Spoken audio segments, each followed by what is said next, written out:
आप में से कितनों ने देखा मुझे नहीं पता। आधा हकीकत और आधे फसाने में ये बात कही गई थी।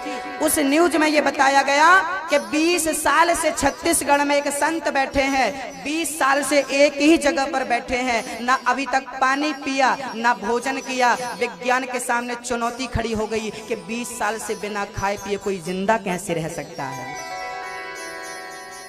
आप संतों पर उंगलियां उठाते हो कि संत तो ऐसे ऐसे हैं, ऐसे ऐसे गलत काम करते हैं। अरे भाई, बुरे संत हैं, ठीक है, गलत काम करके उनने सजा पाई, लेकिन संतों को बदनाम मत करो, क्योंकि इस देश में बुरे कुछ हैं, अच्छे बहुत सारे हैं। सब बुरे हो जाएंगे तो ये पृथ्वी रसातल में चली जाएगी। ऐसे संतों को भी याद करो जो 20 साल से बैठे ओम नमः शिवाय का जाप कर रहे हैं। वो संत जी केवल ओम नमः शिवाय, ओम नमः शिवाय 24 घंटे पूरा दिन समाधि में रहते हैं, और रात्रि के 12 बजे केवल 10 मिनट के लिए, आधा घंटा के लिए वो समाधि खोलते हैं, और उसमें भी केवल इशारा करके सबसे बातें करते हैं। उसमें भी खाते पीते कुछ नहीं है। बिना घड़ी देखे, बिना टाइम देखे वो 12 बजे समाधि खोल लेते हैं। क्या है ये चमत्कार? नहीं तो क्या है? आपको यकीन नहीं है? आप जाइए, आप ऐसे महान पुरुषों का दर्शन करिए। मैं नर्मदा के किनारे गया भागवत करने के लिए, मुझे कि सियाराम बाबा मिले। आज भी वो भट्टियान में रहते हैं। ऐसे संत हैं, सूख गए हैं, शरीर बिल्कुल हड्डी हड्डी हो गया है, आज भी तपस्या में लगे हैं। जाकर देखेंगे तो असलियत पता चलेगी कि आज भी ऐसे संत हैं जो समाज के बीच में नहीं आते, एकांत में रहकर भगवत भजन करते हैं भक्तों। और ऐसे संतों के बल पर ही ये दुनिया टिकी है और चल रही है। आज भी हिमालय की कंदराओं में बड़े बड़े साधु तपस्या करते हैं, आज भी आपको देखने को मिल जाएंगे, जाइएगा। बड़ी अद्भुत चर्चाएं हैं भक्तों। भगवान श्री कृष्ण का उत्सव हुआ, नामकरण। भगवान शिव जी दर्शन करने आए हैं, शंकर जी आए हैं, और माँ यशोदा ने दर्शन नहीं कराया। तब भगवान श्री कृष्ण स्वयं आए और भगवान ने दर्शन किया, और भगवान शिव ने ही अपने आप को बंसी बनाई, और बंसी बनाकर भगवान स्वयं भगवान कृष्ण के हाथों में पहुंच गए। शंकर जी ही, जो कृष्ण के हाथों में बांसुरी है ना, ये बांसुरी कहां से आई? बोले भगवान शिव जी ने ही अपने को बांसुरी बनाया और भगवान के हाथों में पहुंच गए।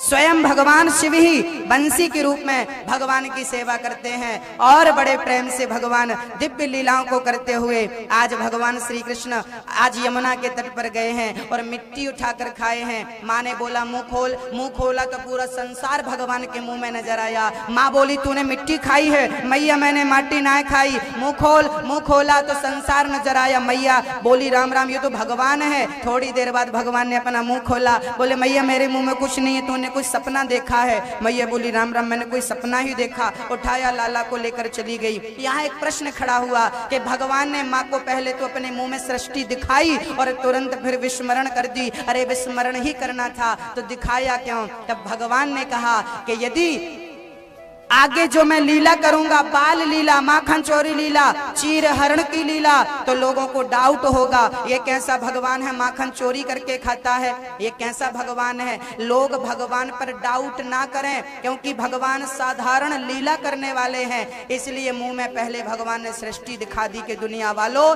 मैं परब्रह्म ही हूँ, साधारण लीला करने जा रहा हूँ, कहीं तुम मोहित ना हो जाओ। इसलिए भगवान ने मुंह में सृष्टि का दर्शन करा दिया। आगे भगवान माँ यशोदा का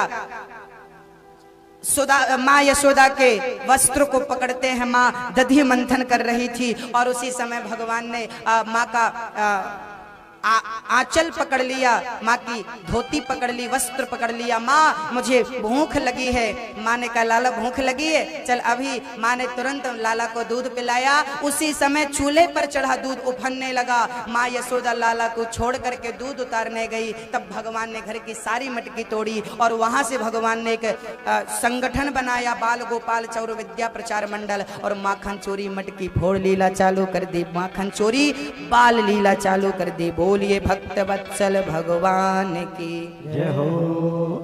गोपियों के घर जाते हैं, माखन चुराते हैं, मटकी तोड़ते हैं और भगवान दिव्य दिव्य लीलाओं का रसास्वादन भक्तों को कराते हैं। कैसे माखन खाते हैं, कैसे मटकी तोड़ते हैं, कैसे गोपियां शिकायत करती हैं, आइए जरा दर्शन कर लेते हैं। हो मैया ने एक दिन समझाया, लाला चोरी करेगो तो शादी नहीं होगी। कन्हैया जी बोले, मैया मैंने तो अपनी शादी फिक्स कर ली है। किससे? जरा नाम बता। तो कन्हैया बोले, राधिका गोरी से, बिरज की छोरी से, ओ मैया करा दे मेरो ब्याह। मैया बोली, मैं ना कराऊंगी, क्योंकि उम्र तेरी छोटी है, नजर तेरी खोटी है, कैसे करा दूं तेरो ब्याह। गोपियां आई, गोपियां कहती हैं, माँ तेरे लाला ने चोरी करी है। मैया बोली, का चुराई लियो मेरे लाला ने? मैया, वत्सान मुंचन क्वचित समय क्रोश संजात हास। छोटे छोटे बछड़ों को खूंटे से खोल देना, मटकी तोड़ के माखन खा लेना, हमारी छोरा छोरियों को परेशान करना, ये आपके छोरा का नित्य काम है। मैया बोली, चौरे लाला तेने सचमुच इनके बछड़ों को खूंटे से खोला है? तब भगवान ने बड़ी प्यारी बात कह दी, माँ अरे जो बंधन में बंधा है उसे मैं ही तो मुक्त कर सकता हूं, और कौन मुक्त करेगा? ये बछड़े बंधन में बंधे थे, खूंटे से बंधे थे, और बंधन में बंधे हुए प्राणी को मुक्त कौन कर सकता है? हम ही वो बछड़े हैं जो संसार के खूंटे से बंधे हुए हैं, माया मोह के खूंटे से बंधे हुए हैं। यदि इस बंधन से हमें कोई मुक्त कर सकता है तो नाम बताइए कौन है वो? केवल भगवान और कोई नहीं।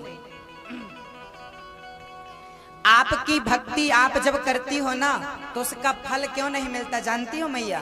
एक मैया जी बोली, हम बहुत पूजा करती हैं, बहुत भक्ति करती हैं, पर उसका फल नहीं मिलता। हमने कहा कारण है कुछ।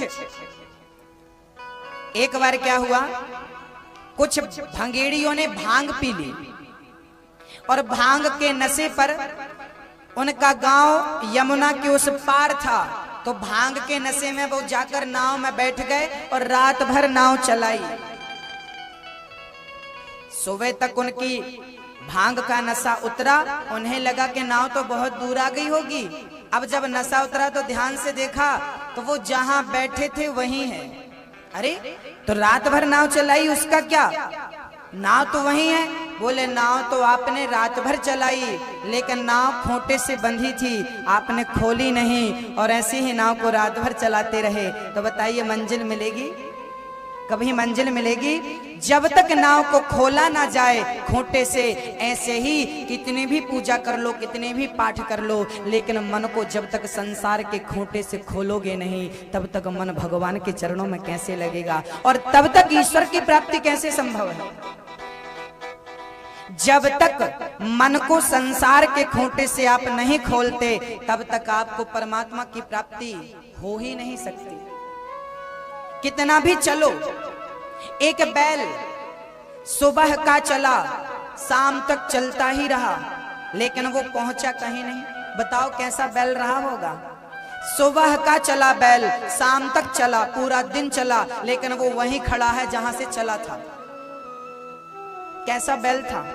बोले कोल्हू का बैल था, गोल गोल चल रहा था। दिन भर चला, दिन भर उसने यात्रा करी पर कहीं पहुंचा, जहां से चला था वहीं खड़ा है। हाँ, क्योंकि वो बीच में खूंटे से बंधा हुआ था। ये बीच का जो खूंटा है यही मोह का खूंटा है, यही परिवार का खूंटा है, यही ममता का खूंटा है। जब तक परिवार के मोह के बंधन से अपने आप को मुक्त नहीं करोगे तब तक परमात्मा तक पहुंचना चाहो तो भी नहीं पहुंच पाओगे, क्योंकि हम ही वो बैल हैं